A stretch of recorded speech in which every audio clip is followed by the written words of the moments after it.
आदि सद्गुरु, सर्व आत्माओं के सद्गुरु, सर्व सृष्टि के सद्गुरु, सतगुरु सुखराम जी महाराज ने धन्य हो, धन्य हो, धन्य हो। राम सभा में राम राम महाराज।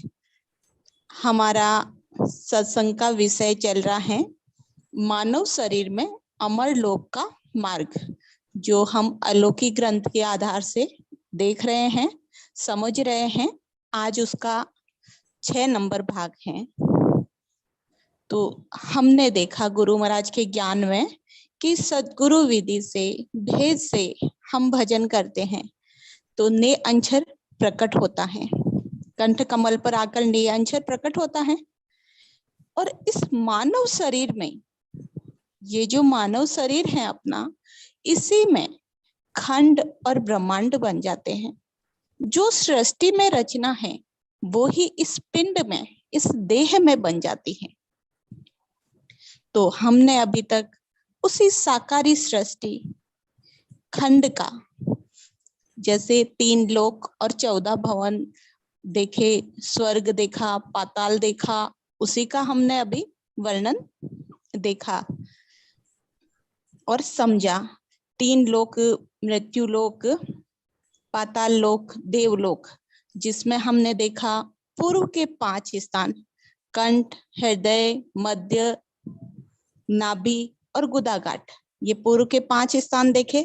फिर हमने गुदाघाट से 7 पाताल देखे और फिर मेरु या अपने रीढ़ की हड्डी में जो देवताओं की स्वर्ग कहते हैं वो हमने देखा। फिर देवताओं के 7 पुरियों को लांघकर हंस आगे बढ़ता है, वो भी हमने समझा।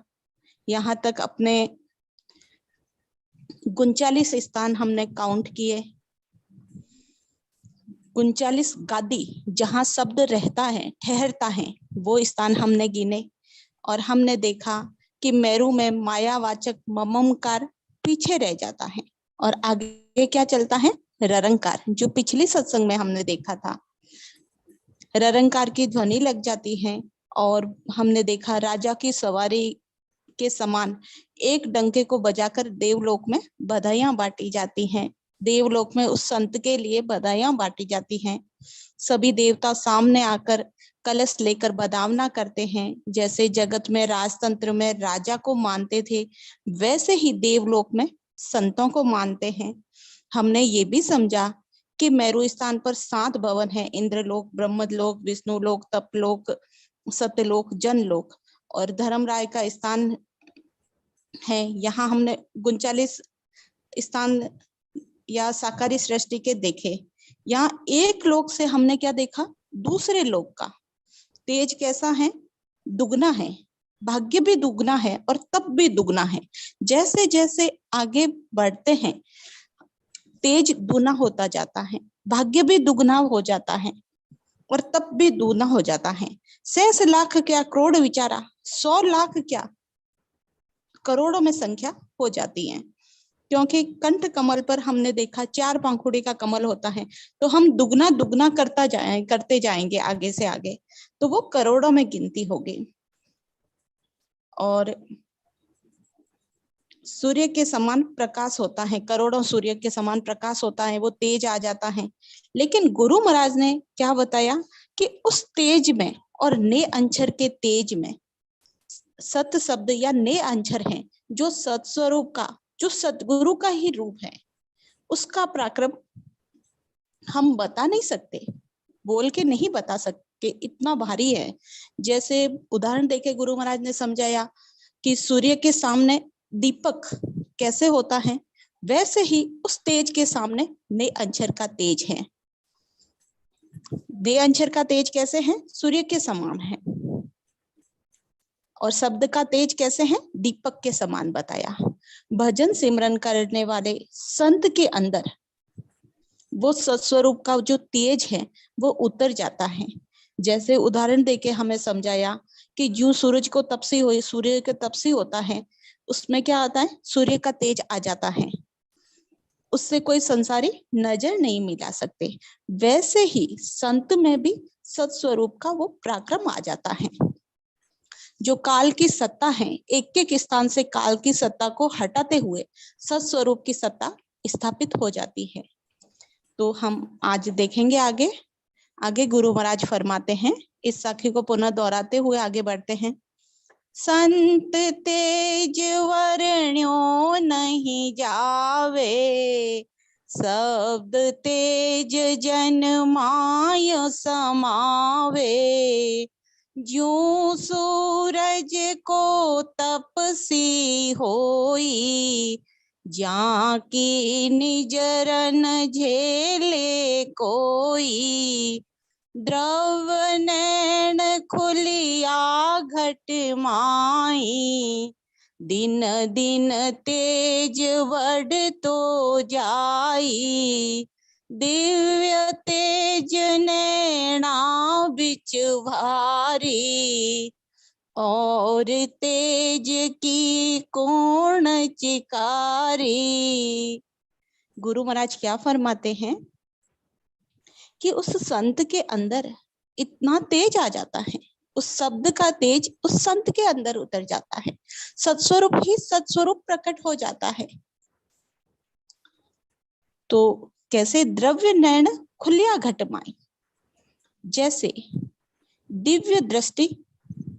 गुरु महाराज ने क्या फरमाया है यहाँ कि जैसे दिव्य दृष्टि घट में खुल जाने पर उसका दिन प्रतिदिन तेज बहुत भारी आता है, बढ़ता ही जाता है। फिर उसके आगे दूसरे तेज की क्या तुलना। जो हमने देखा जगत का जो सूर्य का तपसी होता है, उस तेज की उसकी कोई तुलना ही नहीं है, इतना भारी वो शब्द का तेज है। द्रव्य नैन खुलिया घटमाई, दिन दिन तेज बढ़तो जाए। जो हमारी दृष्टि कैसी थी? हमारी दृष्टि बाहर वृत्ति थी, यानी माया व भ्रम की क्रिया करने में लगकर आवागमन के चक्कर में भटक रहे थे। हम सभी देखें कैसे थे हम। इस सत्स्वरूप का ज्ञान नहीं मिला, गुरु महाराज की भक्ति नहीं मिली, तो उससे पहले हम क्या कर रहे थे? माया की 3 लोक की भक्तियां करते थे, ज्यादा से ज्यादा तो ओम सोम जाप जपा करके ब्रह्म की भक्ति कर रहे थे। यही कर रहे थे ना, इधर उधर ही भटक रहे थे। और वो क्या होता है, उस भक्ति का फल तो मिलता है पर आवागमन का चक्कर नहीं मिटता है। तो वो जन्म मरण का चक्कर जीव के लगा था। पर जब सदगुरु का शरणा मिला तो क्या हुआ? दिव्य नैन माया का खुलिया, ब्रह्म अखंडित सूझे। कै सुख राम ब्रह्म का खुलिया, परम धाम जब सूझे। दिव्य नैन माया का खुलिया, अंदर के वो दिव्य नैन खुल गए। तो तब क्या हुआ? समझ में आया, ब्रह्म अखंडित सूझे। समझ में आया कि माया क्या है, ब्रह्म क्या है और सत्स्वरूप क्या है। आज हम सभी सत्संग सुनते हैं ना, तो हम अलग अलग बता सकते हैं ना, माया की भक्ति क्या है, ब्रह्म की भक्ति क्या है और सत्स्वरूप की भक्ति क्या है, और वो कहाँ तक ले जाएगी। ये हमारी समझ बनी, ये जानने लगे, यानी सत्स्वरूप की समझ बनी। भेद से भजन कर हम एक एक स्थान को लांग कर, जैसे जो भी गुरु महाराज के ज्ञान से जुड़ा है वो हंस एक एक स्थान को लांग कर आगे बढ़ा। वैसे वैसे सत्य शब्द के पराक्रम से क्या होता है? संत का तेज बढ़ता जाता है, गुरु महाराज फरमा रहे हैं। यानी ज्ञान में उसके बढ़ोतरी होती जाती है। हम कहते हैं ना 4 सूर्य का प्रकाश, 8 सूर्य का प्रकाश, 16 सूर्य का प्रकाश, ये क्या है? उसके ज्ञान में बढ़ोतरी हो रही है। तो ज्ञान में बढ़ोतरी होती जाती है और उसके अंदर वो दिव्य दृष्टि आ जाती है। कैसी आ जाती है? दिव्य दृष्टि, और सारी सूचना हो रही है। जैसा हमने पूर्व में देखा था, 39 जगह गादी देख ली, लोक लोक का दूना तेज देखा, करोड़ों संग लांग कर हंस आगे बढ़ रहा है। दिव्य तेज नैना बिच भारी, और तेज की कुण चिकारी। उसकी दृष्टि कैसी हो गई? अंतर्वृत्ति हो गई, अंतर्वृत्ति हो गई। इस पिंड में ही खंड को सोचने लगी, एक एक स्थान को चूर्ण कर आगे बढ़ रहा है। वैसे वैसे तेज में बढ़ोतरी हो रही है। जब कंठ स्थान पर में अंशर प्रकट हुआ तो हमें कुछ भी पता नहीं था। शुरू में क्या पता था, हम सभी भजन में लगे तो क्या पता था, राम राम करना है, बैठ के राम राम रटना है, इतना ही जानते थे ना, और कुछ पता ही नहीं था। पर जैसे जैसे हम सभी देखते हैं, सुबह भी बैठते हैं, शाम को बैठते हैं, सिमरन करते हैं, तो सत्संग सुनते हैं, तो ज्ञान में भी हमारे बढ़ोतरी हो रही है। प्रकट होने पर आज निरंजन प्रकट हो गया। हंस ने 3 लोक 14 भवन के 39 जगह सत्य ने जो स्थान बना दिए, वो सत्य शब्द ने स्थान बना दिए। वहां क्या थी? काल की सत्ता थी। हमारे अंदर काल की सत्ता भी होती है, वो तो होती है प्रकट रूप में, 5 आत्मा और मन के रूप में वो, और वो सत्स्वरूप प्रकट नहीं है। सत्स्वरूप का सूक्ष्म रूप है ने अंचर, और काल का सूक्ष्म रूप होता है 5 आत्मा और मन। जब ने अंचर प्रकट होता है तो एक एक स्थान पर काल की सत्ता खत्म होती जाती है और सत्स्वरूप की सत्ता प्रकट होती जाती है। तो 39 स्थान हम जगह देखी जहां सत्य ने अपना स्थान बना लिया, और सुरती रूपी नेत्र उस हंस के खुल गए। यहाँ पर उतने सुन का वर्णन कर लिया, और जिसका तेज दिनों दिन हमने देखा, उतने सुनों का वर्णन किया है, तेज भी दिनों दिन बढ़ रहा है। आगे गुरु महाराज इसी साखी को इसी क्रम में है कि कैसे तेज बढ़ता है। तो गुरु महाराज फरमाते हैं, नैन पुतली माय समावे, धरी असमान दिष्ट में आवे, यूं जन को सारो जुग सूझे, 3 लोक 14 भवन बूझे। गुरु महाराज क्या फरमाते हैं? नैन पुतली माय समावे, जैसे आंखों की पुतली में तेज आकर समा जाता है, उस योग से धरती और आसमान आकाश दृष्टि में आने लगते हैं। इस प्रकार से संतों को सारा जग दिखाई देता है, सारा संसार, 3 लोक उनके आंखों के सामने उनको दिखाई देता है। 3 लोक 14 भवन का विचार, 3 लोक 14 भवन बूझे, 3 लोक और 14 भवन उनको दृष्टि में आ जाते हैं, सूचना हो जाती है उनको। हमारे शरीर में नैन पुतली माय समावे, धर असमान दिष्ट में आवे, इसको हम अच्छे से समझते हैं। संक्षिप्त व्याख्या हमने समझी शुरू में, जो राधा किशन जी सेठ साहब ने बताई है, वो शुरू में जो बताया जाता है, जो सेठ साहब ने लिखा है वो बताया जा रहा है। तो गुरु महाराज फरमा रहे हैं कि हमारे शरीर में नैन पुतली माय समावे, धर असमान दिष्ट में आवे। हमारे शरीर में रोशनी कहाँ से? आंखों से हम देखते हैं, आंखों की पुतली में सारा तेज समाया जाता है। हर शरीर के हर पार्ट का अलग अलग कार्य है, तो आंखों की पुतली में वो तेज होता है, उससे हम देखते हैं। उसका गुण कि हम चरम चक्षुओं से हम हमारे आसपास जो भी है वो सब देख पाते हैं। आंखों के अंदर वो तेज होता है पुतली में, उससे हम सब देख पाते हैं। वैसे ही जब ने अंचर हमारे घट में प्रकट हो जाता है तो एक एक स्थान का छेदन कर हंस आगे बढ़ता है। तो हंस ने सूरत रूपी नेत्रों से धर असमान दिष्ट में आवे, धरती आसमान सभी इसी पिंड में, इसी मनुष्य देह में भजन करके उसने अवलोकन कर लिया। जैसा कि पूर्व साखी में हमने देखा था, सूरज का तेज आंखों में, वैसे ही शब्द तेज जन माए समावे। सूर्य को तपसी हुए, उसका सूरज का तेज उसकी आंखों में समा जाता है, वैसे ही शब्द तेज जन माए समावे, शब्द का तेज उस जन में समा जाता है। तो उसकी दृष्टि कैसी हो जाती है? दिव्य दृष्टि हो जाती है। उसको सब यू जन को सारो जग सूझे, 3 लोक 14 भवन बूझे। उस संत जन को सारा जगत सुरती रूपी नेत्र से वो देख सकता है। ऐसी उसकी दिव्य दृष्टि बन जाती है। तभी तो देखो आज संतों ने इस मनुष्य देह का जैसा वर्णन किया है वैसा आज इस विज्ञान के युग में भी हम नहीं जान पाए वैसा वर्णन। 3.5 करोड़ रोमावली, एक एक रोमावली का हिसाब कर लिया, एक एक नाड़ी का हिसाब कर लिया। देखे हम तो कितना वो उनका ज्ञान कितना आगे था जो आज भी हम नहीं समझ पा रहे हैं। तो गुरु महाराज उस यूं जन को सारो जग सूझे, उस संत जन को सारा जगत सुरती रूपी नेत्र से वो देख सकता है। ऐसे शब्द का तेज उसके अंदर समाहित हो जाता है। सुरती की दृष्टि इतनी बड़ी है कि 3 लोक और 14 भवन देख लिए। हमने देखा ना, पूरी साकारी सृष्टि के स्थान देख लिए, दिव्य दृष्टि आ गई। अब देखो कई संतों को ऐसी अनुभूति भी आती है, ये प्रैक्टिकल बात है, सिर्फ ऐसा नहीं है कि हमने ज्ञान सुन लिया और गुरु महाराज ने लिखा होगा, वो नहीं है। ये जो बताया जा रहा है इसे मनुष्य तन में आगे से आगे एक एक स्थान को देखते हुए हंस कैसे आगे बढ़ता है, बहुत ही महत्वपूर्ण विषय है, हम सभी को समझना है। देखो विषय थोड़ा कठिन है, केवल की भाषा थोड़ी सी कठिन रहती है, चेतावनी का तो समझ में भी आ जाता है, समझाने में भी सही रहता है। तो ये थोड़ा सा, पर सभी आप सभी सिमरन करते हैं तो सभी को समझ में आएगा अच्छे से।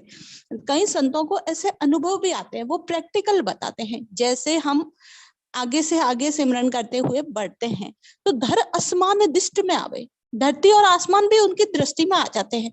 उनको ऐसा लगता है कि ये जो मृत्यु लोक है ना, ये इसमें कीचड़ ही कीचड़ भरा हुआ है, गंदगी है और उसमें लोग रह रहे हैं। उनको ऐसा अनुभव में लगता है, उनको ऐसी अनुभूति होती है। कई संतों के मुख से मैंने सुना है ऐसी अनुभूति उनको होती है। और कई लोगों को ऐसा होता है कि जैसे बौने से छोटे छोटे से इंसान दिखते हैं, इस धरा पर जो इंसान दिखते हैं वो छोटे छोटे से दिखते हैं, जैसे कीड़े मकोड़े कैसे दिखते हैं वैसे दिखते हैं। और ये धरती कीचड़ जैसा, कीचड़ माया का देश है तो संतों को तो कीचड़ से कीचड़ समान ही लगेगा ना, तो ऐसा दिखता है, ऐसी दृष्टि हो जाती है, दिव्य दृष्टि आ जाती है, उसमें ऐसा तेज समा जाता है। और हमने देखा था एक गुरु महाराज ने अन्य स्थान पर दिखा है, कैसे आता है वो तेज हमें तो समझ नहीं आता है, पर गुरु महाराज ने बताया, देखो चलत नदी से नाव बंदती दे हरे, जात नदी से आव भरती खेरे, आई भजन की रीत साध की बात है। अरे हाँ, बिन सतगुरु सुख राम लखी नहीं जात है। चलत नदी से नाव बंदती देहरे, बदती देरे, चलत नदी से नाव में बैठे हैं, उनको ये समझ नहीं आता कि नाव चल रही है। वैसे ही हम देखते हैं हमारे आसपास में बच्चे होते हैं, या उस हमारा खुद का भी देख लो, कभी हम मोटे होते हैं पतले होते हैं तो हमें वो बढ़ता हुआ दिखता है क्या? हमारे बच्चे बड़े होते हुए हमें पता है कि वो बड़े हो रहे हैं, उनका शरीर बढ़ रहा है, बच्चों का शरीर लंबाई बढ़ रही है, आकार बढ़ रहा है, पर हमको वो बड़ा होते हुए दिखते हैं क्या? नहीं दिखते। हमारी आंखों से हम देखते हैं हमारे सामने ही वो बड़े होते हैं, पर बड़े होते हुए दिखते नहीं है, धीरे धीरे धीरे धीरे क्षण क्षण वो बड़े होते जाते हैं। जात नदी से आओ न भरती खेरे, घर के अंदर हम महिलाएं देखते हैं हमेशा सफाई करते हैं, फिर भी दूसरे दिन देखते हैं कितना कचरा आ जाता है, झाड़ू से निकाल के एक जगह इकट्ठा करते हैं, तब हमें पता चलता है कि इतना कचरा आ गया, इतनी मिट्टी आ गई। तो वो मिट्टी आती हुई दिखती है क्या? हमें नहीं दिखती, हमें पता ही नहीं चलता कैसे आ रही है वो, पर वो आती है। आई भजन की रीत, ऐसी ही भजन की रीति है। हम नित्य प्रति सिमरन करते हैं, हमारे संत कहते हैं सिमरन में बैठो, सिमरन में बैठो, हमें बार बार चेताते हैं और हमारे भाई बहन बड़ी ईमानदारी से करते भी हैं। तो आई भजन की रीत, यही भजन की रीत है। हम जैसे नित्य थोड़ा थोड़ा थोड़ा थोड़ा इकट्ठा होता जाता है, पर हमें पता नहीं चलता है, वो तेज बढ़ रहा है, वो भजन का पराक्रम बढ़ रहा है, पर वो दिखता नहीं है। अरे हाँ, बिन सदगुरु सुखराम लखे नहीं जाते हैं। सदगुरु के पराक्रम से ही वो लखने में आता है, वो समझ में आता है कि हम पहले शुरू में लगे थे तब कैसे थे और आज हमारी स्थिति कैसी हो गई है। ये हम गुरु महाराज के पराक्रम से समझ पाते हैं। और गुरु महाराज का ऐसा पराक्रम है कि उस संत की दृष्टि में सब कुछ आ जाता है। जो ज्ञान संसार में बाहर वो तीर्थों में, तीर्थ व्रत में भटकते हैं, घूमते हैं, फिरते हैं, वो भी नहीं जानते। इतने वो एक स्थान पर बैठे हुए संत जान जाते हैं। हमने देखा कबीरदास जी महाराज, वो कहाँ गए? सदगुरु सुखराम जी महाराज, वो पत्थर की टेकरी पर बैठ के भजन किया और आज भी उनका ज्ञान कितना गहरा ज्ञान है, हम समझ नहीं पाते। कितने उदाहरण देख के एक एक बात को कितने तरीकों से हमारे सामने रखा, कैसे भी करके ये जीव जगे और भजन में लगे। तो गुरु महाराज फरमाते हैं कि जैसे हम देखते हैं कि कितनी भी ऊंचाई पर जाएंगे, ऊंचाई पर जैसे जैसे ऊंचाई पर जाते हैं तो नीचे जो होता है ना वो हमें दिखता रहता है। ऊपर जाएंगे तो नीचे वाला तो दिखाई देगा ना, नीचे के वैसे ही शब्द के साथ ऊपर बढ़ते हैं तो नीचे के स्थान, नीचे के लोग सुन जो लांग कर गया है वो भी दृष्टि में आता है, यानी दिखाई देता है। जैसे एक दृष्टांत से समझे, एक बकरी चराने वाला है, वो पहाड़ की टेकरी पर बैठा है, वो ऊंचाई पर बैठा है तो वो सभी बकरियों पर नजर रखेगा कि वो इधर उधर चारों तरफ घूम रही है, उसकी नजर में रहेगी। भले ही वो पशु उन्हें नहीं देखे पर वो तो उसको देखता रहेगा। वैसे ही संत की त्रिकुटनी पर पहुंचने से और दूसरे लोग जो लांग कर गया है वो सब उसकी दृष्टि में आते हैं, वो उन्हें दिखाई देता है। नैन पुतली माय समावे धर आसमान दृष्टि में आवे, धरती और आसमान उसकी दृष्टि में आते हैं। यूं जन को सारो जग सूझे, 3 लोक 14 भवन बूझे। 3 लोक और 14 भवन वो उसको दिखते हैं, दिखाई देते हैं, उसका समझ ऐसी बन जाती है, उसको ऐसा ज्ञान आ जाता है। जैसे हम देखते हैं 10वें द्वार से अखंडित ध्वनि हो रही है तो नाड़ी नाड़ी में हमें वो महसूस होती है ना, हम उसको महसूस होती हैं तो कहीं नहीं जाती है, वो अनुभव में आती है। वो कहा नहीं जाता है, बोल के बताया थोड़ा ही जाता है, वो तो अनुभव में आता है। अब यहाँ से त्रिकुटी स्थान का वर्णन आ रहा है जो गुरु महाराज ने फरमाया है। अब त्रिवेणी सुन संत बिराजे, 1,00,000 सूर तपे उण छाजे। मंगल गावे बजे बहु बाजा, सब पुरी दौड़े दर्शन काजा।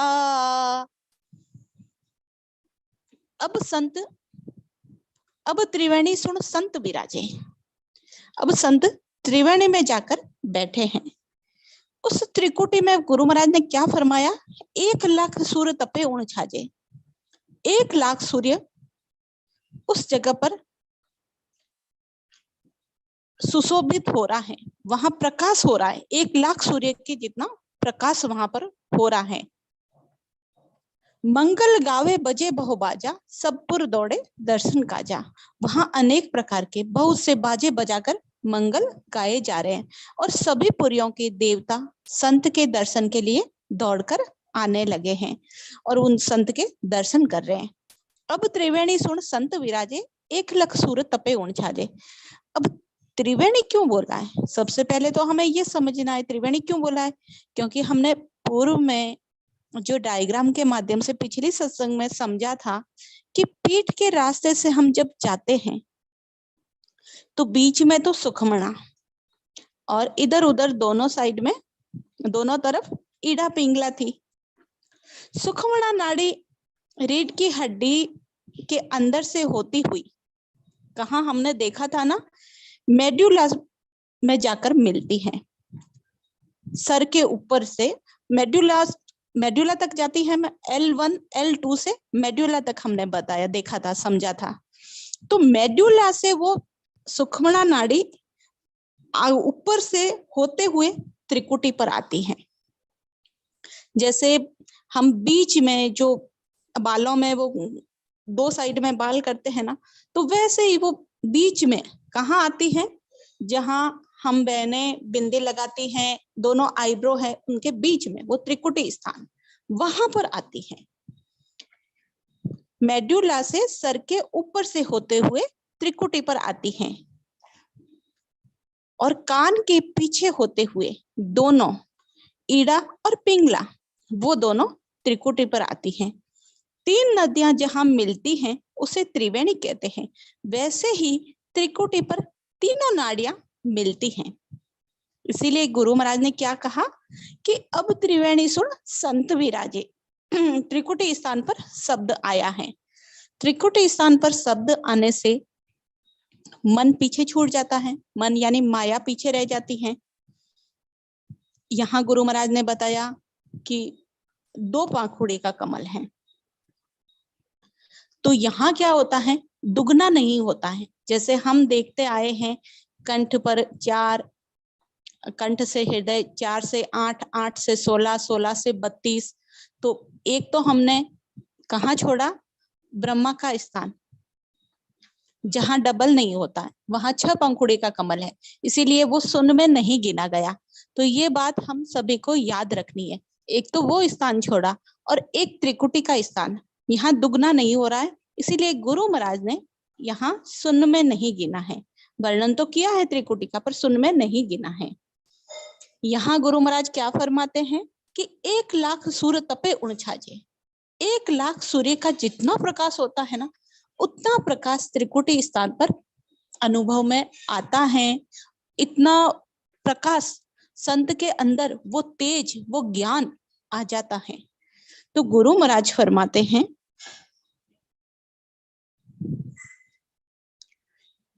1,00,000 सूर्य तपे उण छाजे। अब सूरज का मतलब, जैसे सूरज का गुरु महाराज ने फरमाया है 1,00,000 सूर्य के प्रकाश होता है। हम देखते हैं कि नाक के हमारा 2 स्वर होता है, एक सूर्य और एक चंद्र नाड़ी। हम कहते हैं ना सूर्य नाड़ी और चंद्र नाड़ी। सूर्य है पिंगला नाड़ी जो दाईं तरफ से आकर त्रिकुटी पर मिलती है, और चंद्र नाड़ी जो ईड़ा नाड़ी है जो बाईं तरफ से आकर मिलती है। पिंगला यानी सूरज का मतलब नाक की सांस का दाहिना स्वर, और नाक का बायां स्वर यानी चंद्र नाड़ी। सूरज जाए मिलिया घर चंदा, अर्थात दाहिना स्वर व बायां स्वर जाकर मिलता है। क्योंकि अब ध्यान कहाँ हो रहा है, ऊपर चला गया है। पहले तो ध्यान नीचे था, अब ऊपर चला गया है, ध्यान नीचे से ऊपर आ गया है। सूर्य और चंद्र नाड़ी मिल गई है। अब सुखमणा में भजन हो रहा है, और वो सुखमणा का भजन कहाँ ले जा रहा है, अलोकी लोक ले जाएगा। तो गुरु महाराज फरमाते हैं कि त्रिकुटी स्थान के जो लक्षण बताते हैं कि यहाँ पर अला, पिंगला व सुखमणा नाड़ियों का अनुभव होता है। जो भी साधक हो त्रिकुटी स्थान पर आता है तो उन तीनों नाड़ियों का अनुभव उसको होता है, और शब्द सुरती को अपनी ओर ला रहा है। शब्द कहाँ है, सुरती को अपनी ओर ला रहा है। ररंकार का अनुभव होता है त्रिकुटी पर। निरंतर शब्द का अनुभव होता रहता है, लगातार होता रहता है। और आदि व्याधि उपाधि से सुरती क्या हो गई, अलग हो गई। 3 ताप थे, आदि व्याधि उपाधि का ताप था, उससे सुरती अलग हो गई। और सत्य शब्द के अनुभव के कारण 3 ताप के होते हुए भी सुरती क्या कर रही है, सत्य शब्द में आनंद लेने लगी है। 3 ताप होते तो भी महसूस नहीं होते, क्योंकि सुरती कहाँ लग गई, शब्द के साथ लग गई। रोम रोम में क्या हो रहा है, ररंकार की ध्वनि हो रही है, और नैन पलट उलट पट लागे। और ये त्रिकुटी में ये आंखें है ना, ये इसके उलट जाती हैं, क्योंकि जो दृष्टि बाहर वृत्ति थी वो अंतर्वृत्ति हो गई। अब सूरत रूपी नेत्र से हम 3 लोक 14 भवन सब देखने लगे, ऐसी होती हैं। आगे गुरु महाराज फरमाते हैं मंगल गावे बजे बहु बाजा, सब पुर दौड़े दर्शन काजा। संत के त्रिकुटी पर पहुंचने पर क्या होता है, मंगलाचार गाए जाते हैं, बहुत से बाजे बजाकर मंगल गाए जा रहे हैं। सभी पुरियों के देवता क्या करें, संत के दर्शन के लिए दौड़कर आते हैं। आगम सुनियो संत को, सुरपुर घर घर बटे बधाई। जय जय शब्द दुरंभी बाजे, संत त्रिकोटि माही। भजन करने वाले संत त्रिकुटी में जाते हैं जब देवलोक में जय जयकार होती है, और संत का आगमन सुनते ही वहां बधावे करते हैं। घर घर में बधाइयां बांटी जाती है। धुंद भी बाजे बजाए जाते हैं। जो युद्ध को जीतने पर जो बाजा बजाया जाता है, वो बाजा वहां बजाया जाता है। ऐसे त्रिकुटी को बताया है। गुरु महाराज एक साखी में फरमाते हैं,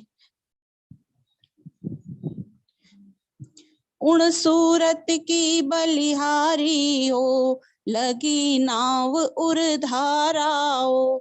जिन मुख रसना राम रटत है, दिन जन यो संसारा हो।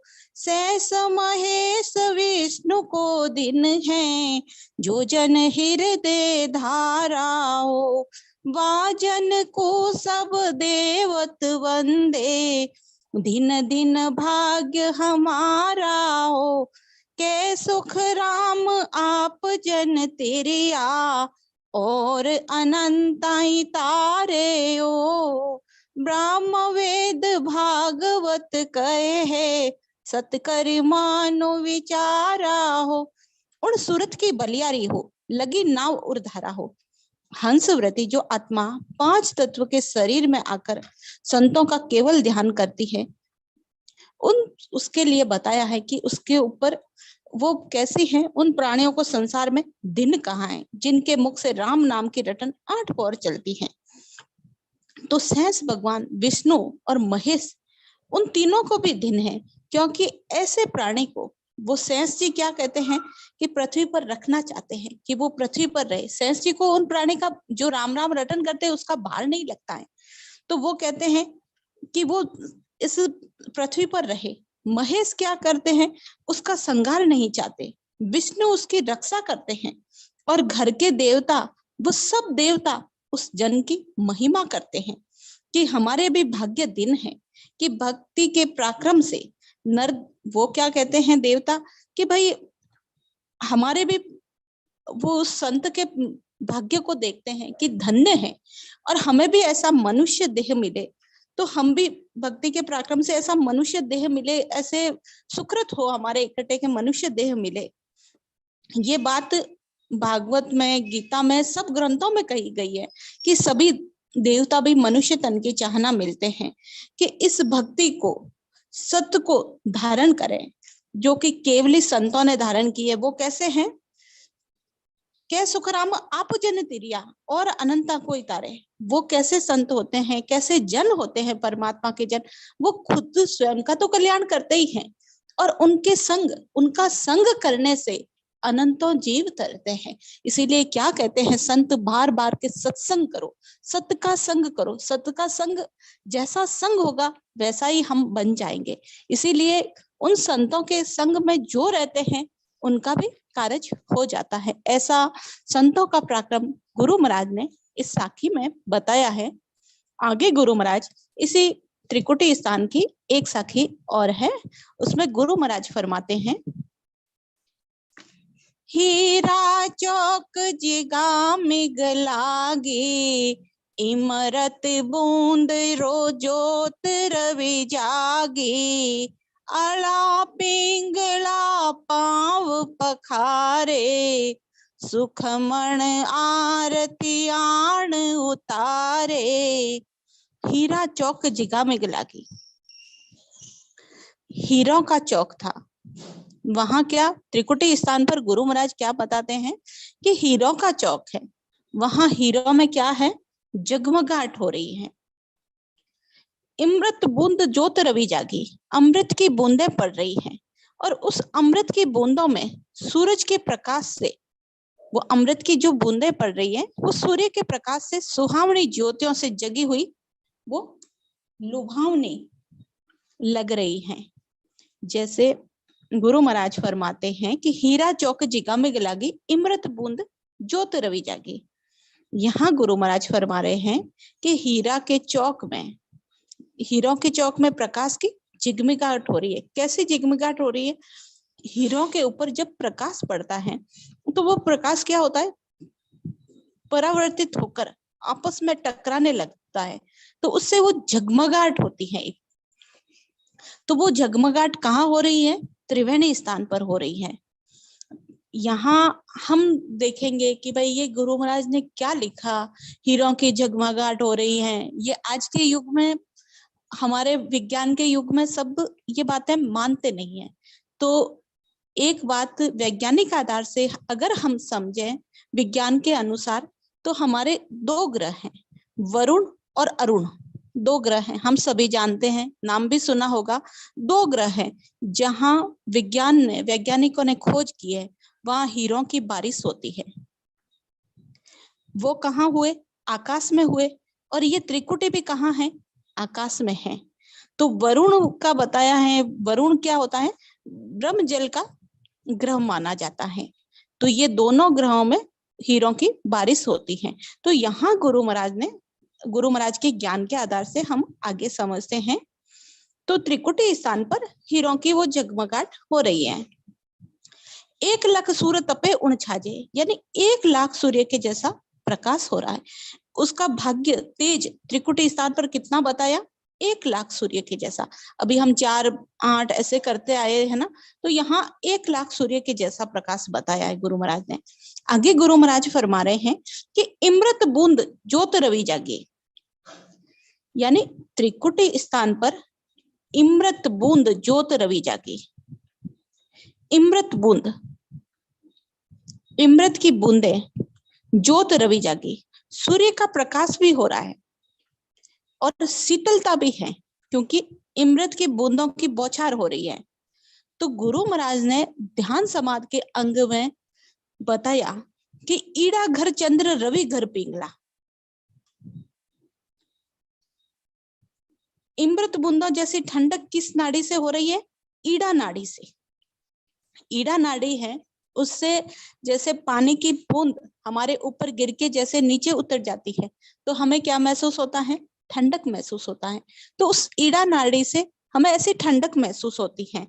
वो सूर्य का प्रकाश पिंगला में, यानी त्रिकुटी स्थान पर जो प्रकाश की अनुभूति संतों को होती है, रवि घर पिंगला। तो सूर्य का प्रकाश भी बताया। रवि घर, रवि सूर्य को रवि कहते, रवि और सूर्य एक ही है। तो सूर्य का प्रकाश हो रहा है, तो वो कौन सी नाड़ी? पिंगला को बताया, सूर्य की नाड़ी। तो इमृत बूंदों जैसी ठंडक हो रही है ईड़ा नाड़ी से, वो सूर्य का प्रकाश पिंगला में, यानी त्रिकुटी स्थान पर जो प्रकाश की अनुभूति संतों को होती है। कई संतों के अनुभव में आता है, जो अनुभव होता है उनको एकदम से तेज प्रकाश दिखता है, ऐसी अनुभूति भी होती है। वो प्रकाश कैसा होता है? शीतल प्रकाश होता है। आंखें चकाचौंध होती हैं, लेकिन गर्मी की अनुभूति नहीं होती है। आगे गुरु महाराज फरमा रहे हैं, तो ये इमृत बूंद ज्योत रवि जागी, ईड़ा और पिंगला नाड़ी के बारे में बताया है गुरु महाराज ने। अला पिंगला पांव पखारे, सुखमण आरती आण उतारे। गुरु महाराज क्या फरमाते हैं कि त्रिकुटी में साधक को क्या दी जाती है? संत की उपमा दी जाती है। अब त्रिकुटी संत विराजे, हम कहते हैं ना, अब त्रिकुटी में संत पधारे हैं। हम सभी जानते हैं कि वाल्मीकि ऋषि थे, जो त्रिकुटी पहुंचे हुए संत थे, जिनको लेने के लिए द्रौपदी गई और उनके खाने पर ही पंचजन्य शंख बजा। तो त्रिकुटी पहुंचने वाले संत को बहुत बड़ा मानते हैं। वहां की अनुभूति गुरु महाराज यहाँ बता रहे हैं। जैसे कंठ स्थान की अनुभूति बताई, हृदय स्थान की अनुभूति बताई, हम अलग अलग स्थान की अनुभूति देखते हुए यहाँ आए ना, तो यहाँ गुरु महाराज त्रिकुटी स्थान की अनुभूति बता रहे हैं। त्रिकुटी स्थान पर संत को क्या अनुभव होता है? अला पिंगला पांव पखारे। संत को ऐसा लगता है कि तीनों ओर से, दाएं बाएं व सामने से 3 धाराएं आती हुई दिखाई देती हैं। जो सामने से जो धारा आती है ना, वो जैसे सहस्त्र धाराओं रूप, मतलब वो जल की धारा ऐसे, एक तो नदी सीधी सीधी बहती है, एक उछाले खाती हुई बहती है, तो वो सामने वाली ऐसी आती है कि सहस्त्र धाराओं में वो आ रही है, ऐसे दूर से आती हुई दिखाई देती है। और वो जहां संत खड़ा है उसके पांवों में ज्यादा पानी नहीं होता है कि वो पानी से पूरा आ जाए, इतना नहीं होता है, उसके पांव पानी में डूबते हैं, उतना पानी आता है। तो वो दाएं बाएं, वो सामने से 3 धाराएं आती हुई दिखाई देती है, वो तीनों धाराएं संतों के चरणों में आकर रुक जाती हैं और संत के पांव पखारना यानी धोना जैसी अनुभूति होती है। ये त्रिकुटी स्थान की अनुभूति गुरु महाराज बता रहे हैं। यहाँ त्रिकुटी स्थान पर हमने देखा ये 3 अला, पिंगला और सुखमना, त्रिकुटी पर 3 नाड़ियों का संगम बताया गुरु महाराज ने। आगे गुरु महाराज बताते हैं कि एक साखी में बताते हैं, उठी घटा अखंड जड़ लागी बरसे अमोलक हीरा, सरी धारा सुखमना ओलरी तट त्रिवेणी तीरा। उठी घटा अखंड जड़ लागी यानी बादली आ गई, वर्षा बरस रही है, अखंड झड़ लागी यानी सहस्त्र धाराओं में वर्षा बरस रही है। गुरु महाराज फरमा रहे हैं कि बरसे अमोलक हीरा यानी 1 लाख सूर्य के प्रकाश में वो बूंदे अनमोल हीरों के समान दिखाई दे रही हैं। तट त्रिवेणी तीरा यानी ईड़ा, पिंगला और सुखमना का जहां संगम होता है, ईड़ा नाड़ी से बारिश की बूंद बह जाने के बाद जो ठंडक महसूस होती है वैसे ही ठंडक होती है, और सूर्य नाड़ी पिंगला में 1 लाख सूर्य के समान प्रकाश की अनुभूति होती है, और सुखमना नाड़ी से पूरे शरीर में रोम रोम में ठंडक की अनुभूति होती है। सहस्त्र धाराओं के रूप में सामने आना ही आरती उतारना है, ऐसा गुरु महाराज ने बताया है। तो एक पद में गुरु महाराज फरमाते हैं, आवो एव धावा सतगुरु आपना रे, प्रभु जी पधार्या हमारे यार। जय जय हो रही है त्रिवेणी रे भावना, देखो मारा गोरा जी रो भाव। रजनी बिलाइए सूरज उग्या, बागा है अनहद तूर।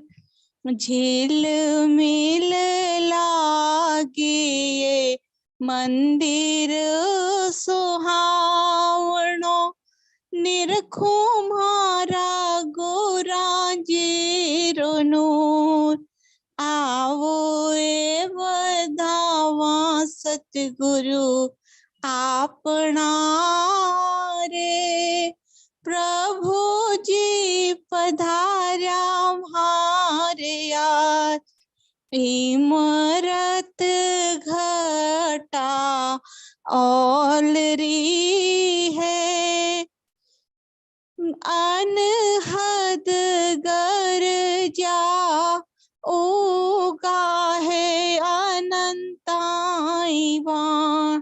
हीरा मांड लगी है त्रिवेणी चौक में, जठे मारे गोरा जीरो ध्यान। आवो ये बदामा सदगुरु आपना, ये ने अंशर प्रकट होता है, उस ने अंशर को आदर देना, भजन करना, वेद से बैठ के नित्य प्रति भजन करना, यही बधावना है। संतों का बधावना क्या है? ये सत्य शब्द हमारे कंठ में प्रकट हुआ है, उसको भजन सिमरन करते हुए हम जैसे भेद विधि से भजन करेंगे, एक एक स्थान को पार करते हुए आगे बढ़ना, यही संतों का बधावना है। और त्रिकुटी में शब्द का अनुभव होना ही गुरु जी का भाव है। भरम व अज्ञान मिटाकर केवल पद आनंद पद की प्राप्ति का ज्ञान का उदय होना ही रजनी बिलाकर सूरज का उगना, हम कहते हैं सूरज उगा। तो ये अज्ञान मिटकर, हमारे भरम अज्ञान मिटकर ज्ञान का प्रकाश होना, यही सूरज उगना है। और बिना रटना के निरंकार की अनुभूति होना ही बागा अनहद दूर है। और सुखमणा में शब्द की अनुभूति होना ही इमृत घटा औलरी है।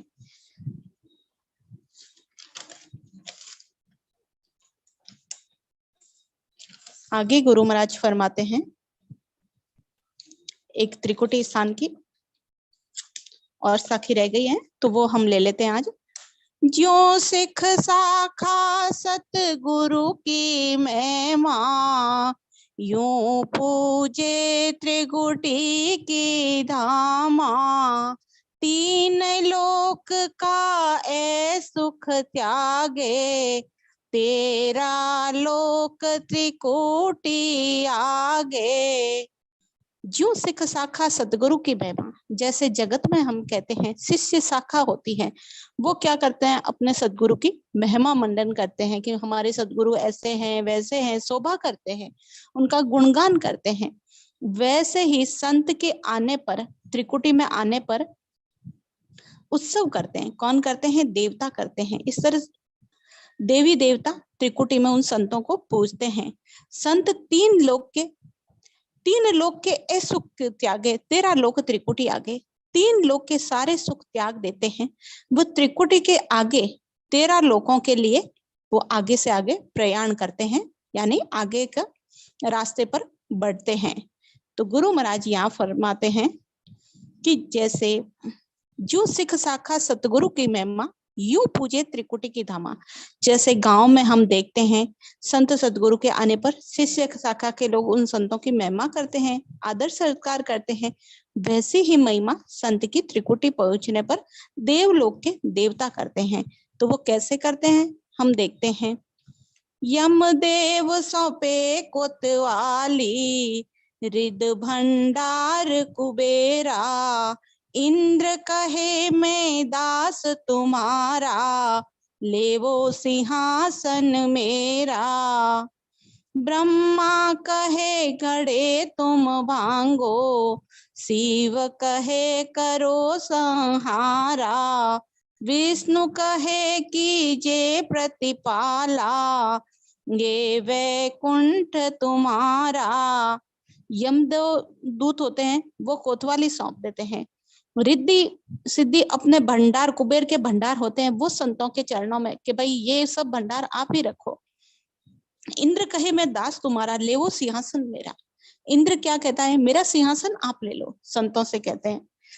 ब्रह्मा कहे घड़े तुम भंगो, ब्रह्मा जी कहते हैं मेरे सृष्टि रचना का कार्य तुम ले लो।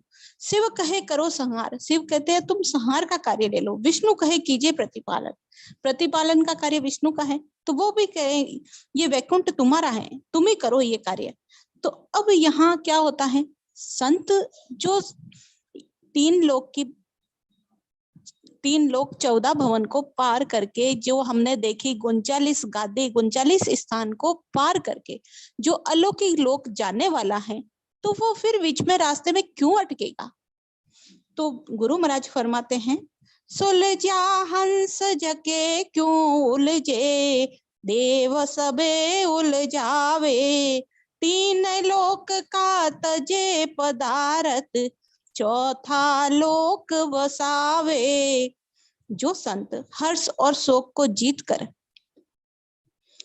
वहां पहुंचा है त्रिकुटी स्थान पर, वो सुलझा हुआ हंस इसमें क्यों उलझेगा? तीन लोक की संपत्ति से उसे वहां के सुख दुख से कुछ भी लेना देना नहीं रह जाता है, उसे नहीं चाहिए। तीन लोक का तजे पदार्थ, तीन लोक के कोई भी पदार्थ उसको नहीं चाहिए। चौथा लोक बसावे, वो तो चौथे लोक में जा रहा है। तो यहाँ गुरु महाराज ने फरमाया है, ऐसा ही गुरु महाराज ने इस साखी में फरमाया है कि तीन लोक का ए सुख आगे, 13 लोक त्रिकुटी आगे। तो तीन लोक के स्वर्ग पाताल और मृत्यु लोक के विषय वासना वाले विकारी माया के सुखों को छोड़ने पर हंस त्रिकुटी में आए। अब गुरु महाराज फरमाते हैं कि 13 लोक त्रिकुटी आगे, इस त्रिकुटी स्थान से आगे कितने बताए? त्रिकुटी स्थान को हमने देखा, एक तो त्रिकुटी स्थान, एक वो ब्रह्मा के स्थान को शून्य में ब्रह्म स्थान, ब्रह्मा का नहीं ब्रह्म स्थान, जिसको दोनों को शून्य में नहीं गिना है, क्योंकि यहाँ पर 2 पांख का कमल है और वहां 6 पांख का कमल है, तो ये दुगने नहीं हो रहे हैं। तो त्रिकुटी और ब्रह्म स्थान दोनों छोड़ देते हैं। उसके बाद में त्रिकुटी क्या है, हद और बेहद के बीच का स्थान है, बीच का वो द्वार है जहां 3 लोग, हद खत्म होती है और बेहद शुरू होती है, खंड और ब्रह्मांड के बीच का भाग, साकारी और निराकारी सृष्टि के बीच का स्थान है त्रिकुटी। तो उस त्रिकुटी तक हमने देखे 39 लोक हो गए। अब यहाँ गुरु महाराज क्या फरमा रहे, 13 लोक त्रिकुटी आगे, 39 लोक तो हमने देख लिए और 13 लोक त्रिकुटी से आगे हो जाएंगे। तो 39 और 13 काउंट करो आप कितने होंगे, ये कितने हुए, 52 स्थान जहां शब्द रुकता है, जहां शब्द रुकता है उस स्थान को हम गादी बोलते हैं। जैसे संसार में जगत में देखते हैं जो संत जहां रहकर अपने शिष्यों को ज्ञान देते हैं तो वो कहते हैं उस संत की गादी, वैसे ही वो सत शब्द कहाँ कहाँ अपना स्थान बनाया, कहाँ कहाँ रुक के आगे बढ़ा, तो ये 52 गादी बोलते हैं। 13 लोक त्रिकुटी आगे, त्रिकुटी के 13 लोक को काउंट करेंगे तो क्या होगा, ये 52 स्थान होगा। इनके ऊपर वो कौन सा लोक है, अलौकिक लोक, जो हमारा विषय है वो अलौकिक लोक, फिर बाद में वो अलौकिक लोक आएगा, वहां कैसे सुख है, वो अलौकिक लोक तक कैसे पहुंचा जाता है, वो अभी मार्ग हमारा चल रहा है विषय में। तो वो 13 लोक के कैसे कैसे सुख हैं, वहां का कैसा कैसा वर्णन किया है, तो एक एक सुख को हम देखेंगे कि उन लोगों के कैसे कैसे सुख हैं। यहाँ से अपना त्रिकुटी स्थान से 10वें द्वार के बीच में, त्रिकुटी स्थान से 13 अंगुल ऊपर 10वां द्वार है। यहाँ तक हमारा जो, इसको ब्रह्मांड भी कहते हैं, इसको 3 ब्रह्म के 13 लोक भी कहते हैं। तो हमने त्रिकुटी तक का वर्णन तो देख लिया, अब त्रिकुटी से ऊपर 10वें द्वार तक, त्रिकुटी से 13 अंगुल ऊपर 10वें द्वार तक इस स्थान का वर्णन हम अगली सत्संग में देखेंगे। तो हम सभी को समझना है, और अगर हमें कुछ पूछना है तो हमारे वरिष्ठ संतों से आप पूछ सकते हैं, और गुरु महाराज का ज्ञान है, जैसी समझ थी उस आधार से बताने की कोशिश की, और गुरु महाराज का ज्ञान अथाक है, तो त्रुटि रही है तो उसके लिए आप मुझे माफ करें, और वरिष्ठ संतों से अनुरोध रहेगा कि उसमें सुधार करें। राम राम सा, प्रणाम सा।